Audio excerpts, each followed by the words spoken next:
today we are looking for deep-sea coral communities and other benthic communities in the canyons region. NOAA's Okeanos Explorer takes us into the underwater canyons off the Atlantic coast.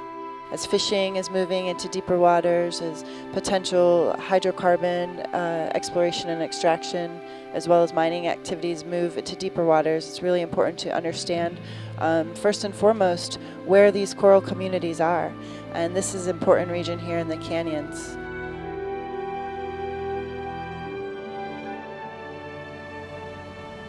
Starting in 2012, we began our Northeast Deep Sea Coral Initiative. And through this program, we set out to survey potential deep sea coral habitats in the Northeast region, which runs from Virginia to the Canadian border. Canyons were prime habitat to explore and survey because they are a prominent feature along the Atlantic coast margin, and these are areas where we are likely to find deep sea corals. Once hidden from science by the forbidding depths of their habitat, deep-sea corals have lately begun revealing themselves in stunning diversity and colors. Thanks to sophisticated remotely operated vehicles, Nizinski and her science team have been able to explore this unheralded new world.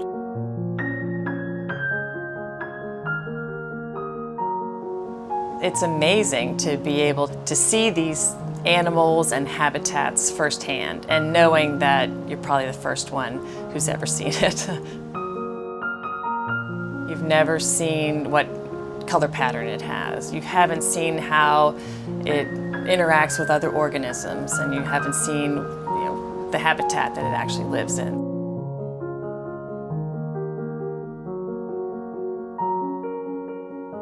An amazing amount of bubblegum corals.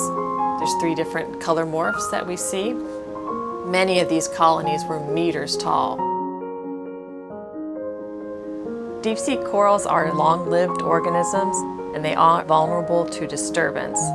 Some of the research has shown that corals can live to be thousands of years old.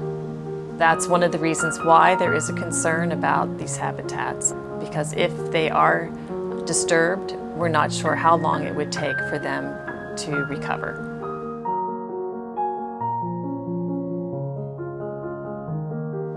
We were not only looking at canyon habitats, but also some areas within the Gulf of Maine. And through the research done in the Gulf of Maine, we found areas in about 200 meters of water, or a little bit less, of these amazing coral gardens.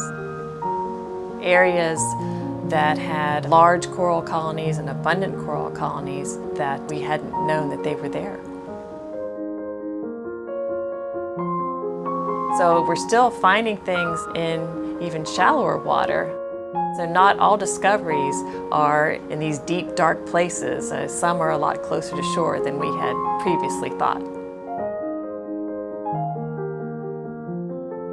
We worked very closely with both the New England and the Mid-Atlantic Fishery Management Council to find out what information they needed. Both the New England and the Mid-Atlantic Fishery Management Councils had expressed an interest in conserving coral habitat.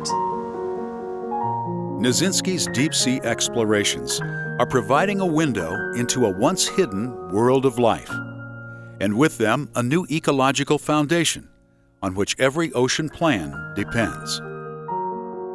As we move toward ecosystem-based management, we need to know about everything that's out there. And if you want to understand the organisms, you also have to understand their habitats. It's really fostered this interdisciplinary type of work.